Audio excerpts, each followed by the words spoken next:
നമസ്കാരം. മലയാളത്തിൽ ചില സിനിമകളുണ്ട്. എത്ര വർഷങ്ങൾ കഴിഞ്ഞാലും എത്ര തവണ കണ്ടാലും മതിവരാത്ത ചില സിനിമകൾ. അതിലെ കഥാപാത്രങ്ങൾ നമ്മുടെ കൂടപ്പിറപ്പുകളെ പോലെ തോന്നും. അവരുടെ സന്തോഷം നമ്മുടേതും, അവരുടെ സങ്കടം നമ്മുടെ നെഞ്ചിലെ വിങ്ങലായി മാറും. യുവത്വത്തിൻ്റെ ആഘോഷവും തീവ്രമായ സൗഹൃദവും നഷ്ടപ്രണയത്തിൻ്റെ തീരാവേദനയും ഓർക്കുമ്പോൾ ഓരോ മലയാളിയുടെയും മനസ്സിലേക്ക് ഓടിയെത്തുന്ന ഒരു സിനിമയുണ്ട്. ആ സിനിമയുടെ പിറവിക്ക് പിന്നിൽ ഒരു സംവിധായകൻ സ്വന്തം നെഞ്ചിൽ കൊണ്ടു നടന്ന കണ്ണീരിൻ്റെ നനവുണ്ട്. സിനിമയെ വെല്ലുന്ന ഒരു യഥാർത്ഥ ജീവിത കഥയുണ്ട്. ആരും കൊതിക്കുന്ന ഒരു സൗഹൃദത്തിൻ്റെ, ഒരിക്കലും ഒന്നിക്കാനാവാത്ത പ്രണയത്തിൻ്റെ, വിധി തട്ടിയെടുത്ത ജീവിതത്തിൻ്റെ കഥ. കഥ തുടങ്ങുന്നത് 70കളുടെ അവസാനത്തിൽ തിരുവനന്തപുരത്തിൻ്റെ ഹൃദയത്തിൽ നിന്നാണ്. അവിടെ കലയും സൗഹൃദവും സാഹിത്യവും പൂത്തുലഞ്ഞു നിന്ന ഒരു കോളേജ് ക്യാമ്പസിൽ 2 ആത്മമിത്രങ്ങളുണ്ടായിരുന്നു. ഒരാൾ അല്പം അന്തർമുഖൻ, ചിന്തയും എഴുത്തും വായനയുമായി നടന്ന ഒരു കലാഹൃദയൻ. കവിതയും സ്വപ്നങ്ങളും നിറഞ്ഞതായിരുന്നു അയാളുടെ ലോകം. അയാൾക്ക് തീവ്രമായ ഒരു പ്രണയമുണ്ടായിരുന്നു, ഇടനെഞ്ചിൽ കൊണ്ടു നടന്ന ഒരു പ്രണയം. എന്നാൽ വിധി അവർക്ക് ഒരുമിച്ചൊരു ജീവിതം നൽകിയില്ല. ആ പ്രണയത്തിന്റെ ഓർമ്മകൾ ഒരു നീറ്റലായി എന്നും അയാളുടെ ഉള്ളിൽ എരിഞ്ഞുകൊണ്ടിരുന്നു. പക്ഷേ അദ്ദേഹത്തിന്റെ സുഹൃത്ത് നേരെ വിപരീതമായിരുന്നു. ജീവിതം ആഘോഷമാക്കി മാറ്റിയവൻ, പഠനത്തിലും പാട്ടിലും ഫുട്ബോളിലും എല്ലാം ഒന്നാമൻ. ക്യാമ്പസിന്റെ ആവേശവും ആരവുമായിരുന്നു അയാൾ. അവന്റെ തമാശകൾ കേട്ട് ചിരിക്കാനും അവന്റെ പാട്ട് കേൾക്കാനും വലിയൊരു സൗഹൃദ വലയം തന്നെ ഉണ്ടായിരുന്നു. അവൻ ആ കൂട്ടത്തിന്റെ ജീവനായിരുന്നു. ആ 2 സുഹൃത്തുക്കളും ഒരുമിച്ചായിരുന്നു എല്ലായിടത്തും. ഒരാളുടെ മൗനത്തെ മറ്റേയാൾക്ക് വാക്കുകളില്ലാതെ വായിച്ചെടുക്കാൻ കഴിയുമായിരുന്നു.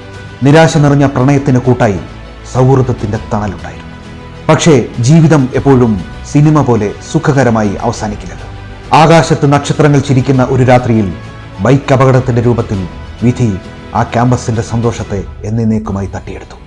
ജീവിതം ആഘോഷമാക്കി നടന്ന സുഹൃത്ത് എല്ലാം അവസാനിപ്പിച്ച് യാത്രയായി. അവന്റെ പാട്ടുകൾ നിലച്ചു, ചിരികൾ മാഞ്ഞു. ആ സൗഹൃദ ലോകം ഇരുട്ടിലായി. സുഹൃത്തിന്റെ വേർപാട് ഒന്നാമനെ തകർത്തു കളഞ്ഞു. സ്വന്തം നഷ്ടപ്രണയത്തേക്കാൾ തീരാവേദനയായിരുന്നു അത്. അയാൾ പതിയെ സിനിമയുടെ ലോകത്തേക്കെത്തി. അറിയപ്പെടുന്ന തിരക്കഥാകൃത്തും സംവിധായകനുമായി മാറി. കാലം കടന്നുപോയെങ്കിലും അദ്ദേഹത്തിന്റെ ഉള്ളിൽ ആ തീരാവേദനകൾ ഒരു കനലായി നീറുന്നുണ്ടായിരുന്നു. സുഹൃത്തിന്റെ മാഞ്ഞുപോയ ജീവിതം വെള്ളിത്തിരയിൽ പുനഃസൃഷ്ടിക്കണം. തന്റെ പ്രണയത്തിന്റെ വേദന ലോകത്തോട് വിളിച്ചു പറയണം. അദ്ദേഹം തീരുമാനിച്ചു. അങ്ങനെ വേണുനാഗവള്ളി തന്റെ ഹൃദയ രക്തം കൊണ്ട് ആ ഓർമ്മകൾ തിരക്കഥയാക്കി. അതിലെ ഓരോ കഥാപാത്രവും സംഭാഷണവും യഥാർത്ഥ ജീവിതത്തിലെ മുഖങ്ങളായിരുന്നു. നിഴലായി സിനിമയിൽ പുനർജനിക്കാൻ അദ്ദേഹം തിരഞ്ഞെടുത്തത് ശങ്കറിനെയാണ്. അങ്ങനെ പ്രണയം നഷ്ടപ്പെട്ട ആ കാമുകനായി നന്ദൻ എന്ന കഥാപാത്രം പിറന്നു.